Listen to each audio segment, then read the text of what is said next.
Alright, what's up guys? So I just filmed a video for anyone that sells a high ticket service online or a coach consultant or if you're a service based business, right, that primarily sells online. I filmed a video on our sales process that has generated over $2 million for clients and ourselves, right, to help increase your show up rates, increase your PIF rates, increase your average order value, and actually make sure the leads that show up on your call are pre-educated, pre-nurtured, and I pretty much objectionless by the time they hop on a call. It's really, really crazy because of the entire process and all the sales assets that we actually deploy and the types of ideas and everything that we deploy. I've never seen anyone actually break this down in full, so I decided to give it all away for you, and hopefully you guys find a lot of value in this, and let me know what you guys think in the comment section below. Here's going straight to the video. Alright, so this is going to be the exact sales process that is going to help increase your PIF rate, increase your show up rate, decrease your sales objections on the sales calls, and make sure that the leads that actually show up on your call are super educated on you, your offer, and have full trust and are ready to actually PIF, right? Now, I can attest to this because this sales process has generated over $2 million for my clients and myself. Right now, before I get into this, I want to show you guys two different types of personnel when they show up on a call. And I'm sure everyone, if you run a high ticket sales program or if you've been a high tickets closer, this can act, you've experienced either one of two leads depending on the offer that you are on. So person A, actually let's start with person B. Person B, they lead hops on your call. And what you have to do is you have to convince them to buy your program. You have to constantly book in follow-up calls, and sometimes they don't even show up or they have reasons. They're completely uneducated. They're full of objections and they have no trust, and they don't actually know you as a closer or you as the offer owner or even what you offer. You still have to educate them. Super, super annoying, super long sales process, and sometimes you've wasted days, weeks, even months on a lead just for them to completely ghost and go buy from someone else when you know that you have a better program. Now, person A. So this lead hops on the call. They actually show up to the call ready on time, sometimes even a couple minutes earlier. They're ready to buy or even PIF. They have little to no objections, just a couple questions for clarity. They're fully educated on you, your offer, and how you can actually help them. They know that this can take them from A to B. You don't have to convince them to buy because all your sales process and everything has already been selling them and sold them on it. And they know, like, and trust you, right? Now, what person would you rather handle as a closer, as an offer owner, as just an operator in your high ticket program? Now, obviously, it's going to be person A. Now, the question actually goes, how can you make sure that the leads that show up on your call is person A and not person B, right? And this comes down to creating a full system to make sure that every single one of these systems that you add into your business and sales process makes it easier for you and your closers to actually close. And this system includes YouTube, Instagram, phone/SMS, and email, right? Now, the entire process here, there's broken up into three main pillars. So there's your once a lead books a call, there's your manual process, your automated process, and your pre-made assets, right? And you can see this is broken down into SMS, phone/WhatsApp, emails, SMS, YouTube, Instagram, and breakout videos. And you'll see exactly what all of that means. So this entire system is super, super reliant on this here. Instagram, to phone, SMS, email, and YouTube. It's all a symbiotic relationship that feeds off one another, right? Every time you add one, it makes it stronger. Every time you pull one out, it makes your closes significantly harder.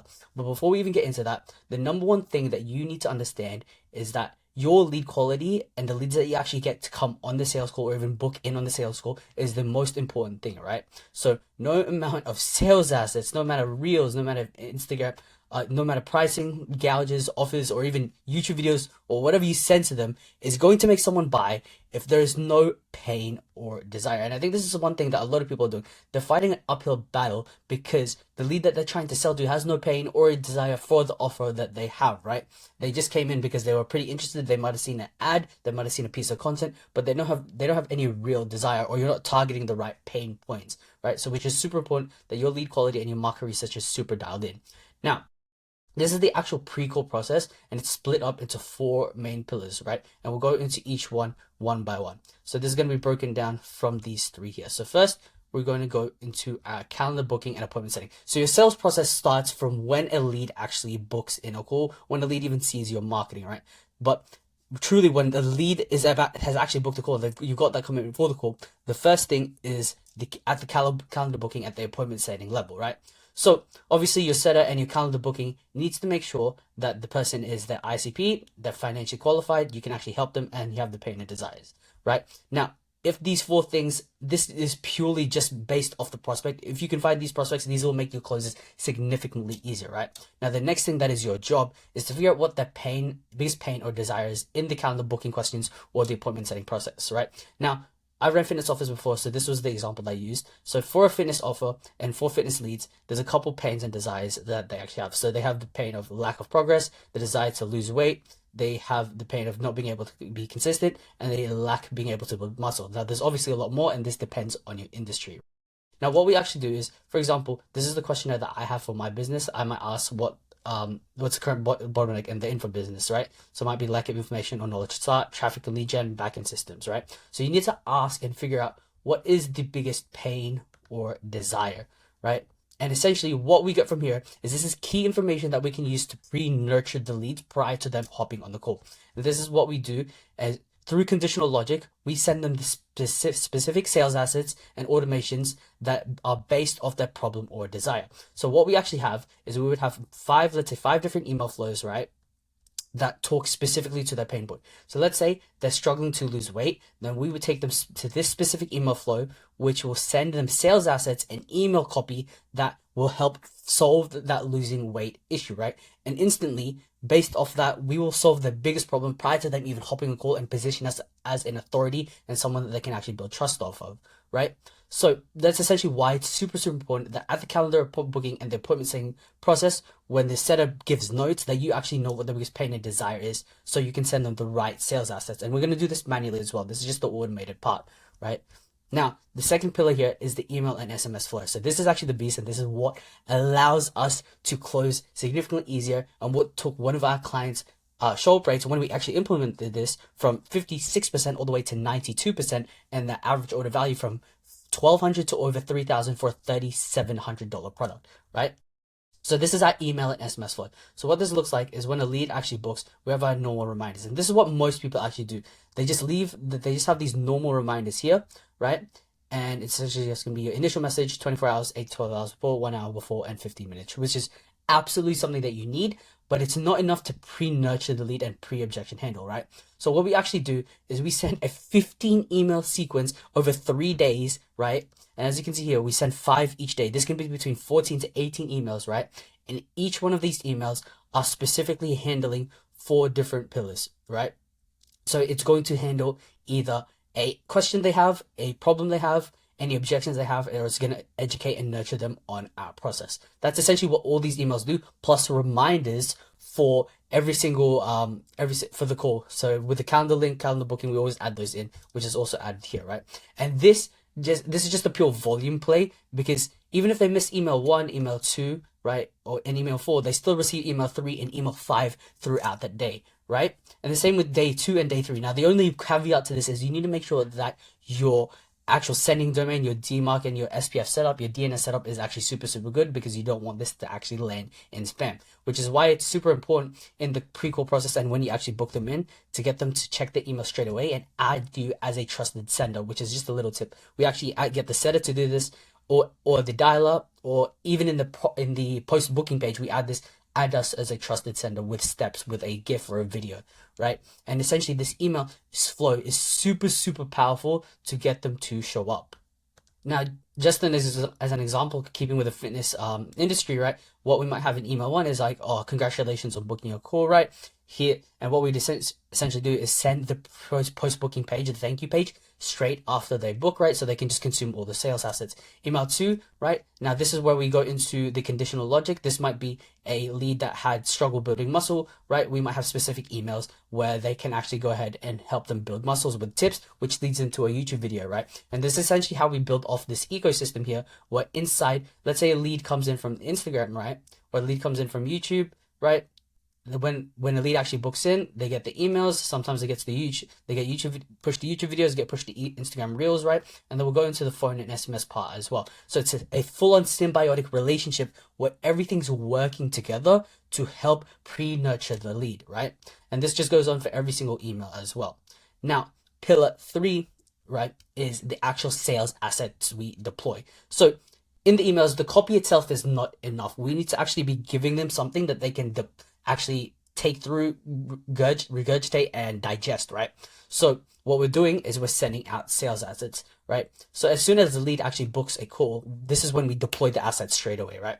And we do this through a couple ways. So this is the first two ways, and then we'll go through the final way. So first is we redirect them through a thank you page. So the thank you page is super important because as soon as someone books a call, most people just send them to a Calendly or thank you for booking your call. That's it. Nothing to consume, nothing for them to watch, nothing to set expectations, right? So what we do is as soon as the lead actually books in a call, and I'll give you guys an example of this, is we redirect them to a thank you page, right? And essentially on that thank you page, we have all our sales assets, and in the email sequences that get deployed from a trigger of booking a call, we have all those sales assets within the email sequences as well, like I told you here, right? So there's 5 criteria of sales assets that we send out and we deploy to each one of our leads as soon as they book in a call, depending on their specific pain and problem. So do you see how every single one builds off all the other previous steps? So first, we actually got to know what we want to send them, right? So the 5 pillars are we send them case study and testimonial based assets, right? So this is straightforward enough to show that we actually can get results. We answer their frequently asked questions for second layer questions. We help them understand what our process is and how we can actually educate them, right? So we give them value. We introduce ourselves and our sales closes. And we also have objection handling assets as well to pre-handle their objections, right? So this is essentially how we kind of break it down. So we have a case study and a testimonials. So we just want to send as many videos, as many screenshots of results, money, people losing weight, whatever it is, right? Before and after this, we want to send as many of this as possible. There is never too many of sending case studies and testimonials, right? The second thing that we want to send to them is FAQs plus second layered breakout videos, right? So we want to answer surface level FAQs they have. So for example, with fitness, right? A FAQ they may have is like, do I have to go to the gym every day to lose weight, right? Obviously, you answer that FAQ, no. And this just makes your sales process and sales call easier, not answering these micro nuanced questions, right? Now, second layer questions that come from the FAQ. So what this means, right, is right that FAQ may be, do paid ads work? Yes, paid ads do work. Which paid ads, the second layer question might be, which type of paid ads should I go into? Meta, Google, and then you answer that question for them. And we usually typically create 10 to 15 second layered FAQ videos, right? So these are usually 30-second to 1 minute long videos where they can just consume them super, super quick. And essentially what we do is based off these FAQs and second layer questions, that's also what we develop our emails on. So we have our videos here, and then we have our emails here, and they are super congruent with each other with a video that's relevant to the email that's also written, right? So the third thing that we also have is our education process. So this is where we actually educate them on our process, how we get the results, our deliverables, and even if it's a more B2B market, we send them our pricing as well, right? So we educate them on our process and unique mechanism, right? This is super important, right? So you're not explaining on the call. This is probably one of the most important pillars. So you're not explaining on the call that what you do, how you can actually help them, right? Because that is the one of the most jarring things and actually increases your sales process, right? You educate them on you and your story as well. And this is how you can actually leverage one of the cognitive bias called the relatability bias, right? So if you have a relatable story to your leads and the people that you're selling to, which 90% of the time you do, you can actually build resonance and leverage the relatability bias to get these people to purchase. And then the final thing is actually educate them on solutions for the prospect's specific desires and pains. So losing fat, building muscle, body recomposition, sending them specific videos to answer those questions for them, giving away all that value for free, right? And this will just increase your trust, increase resonance, and actually make sure that they show up on the call pre-educated. The fourth type of assets they want to send is introduction based. And this is one of the ways that we actually helped increase our sales close rate and collection rate without changing anything he does in the actual sales script or what he says on the sales call. And this is essentially a sales closer introduction video, right? And this is here we're leveraging the mere exposure effect and the familiarity bias, right? So a lot of the times when leads hop on a call, the lead may be like, oh, I thought I was going to hop on with whoever the face of the personal brand is, or like, oh, who are you? What's your name, right? So a lot of times the guard is up because of the fact that they don't actually know or they haven't actually seen this person before, right?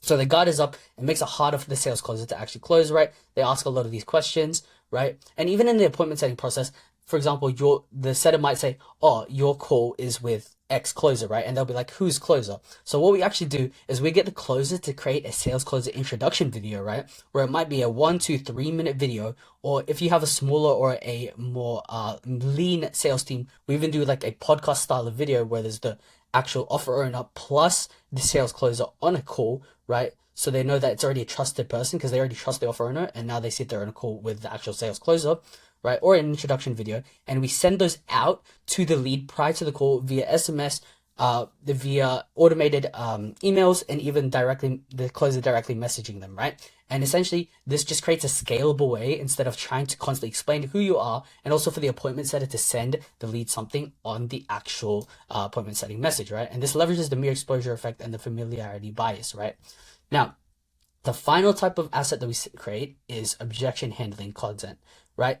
And this is essentially pre-handling the top 5 to 10 objections that you get from the sales call. And the way that we usually pull this is usually at the start when, let's say, we're building offer from ground up, we will pull this from Reddit, right? Or any online forums. But then what we do is as we generate more sales calls, we do weekly reviews on sales calls, use AI to figure out what the biggest objections or the most frequently asked objections are, and then create 5 to 10 sales assets, and then we send those to the leads. And also in the setting process, if we see that a lead may have a specific objection that may come up a lot on the sales call, a lot of times it's pricing, we'll send them sales asset to pre-handle that objection as well.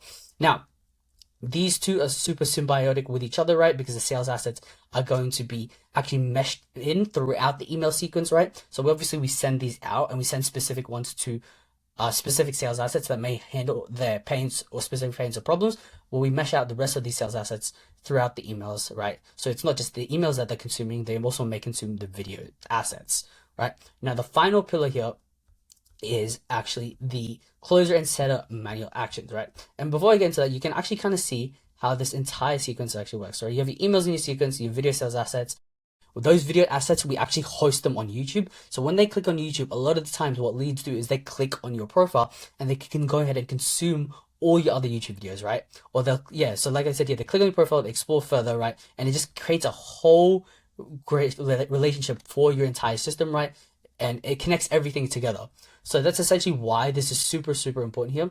And this is why the final action, which is just the closer instead of manual action, right? This is meant to be 4, is what puts the cherry on the top, right? Now we've done everything automatically. Now it's actually time for the setters and the closers to actually do something. And this is very, very low effort for them.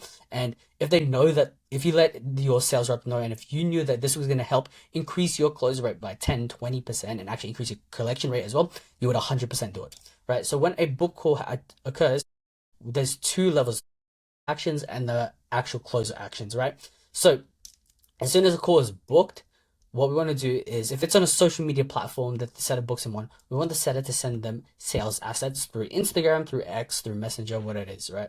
Whatever it is. Now, what we would want to do then is, if you can, if your closer can, what we usually like to do, and if your closer is trained enough, is we get the closer to do a informal triage call, right?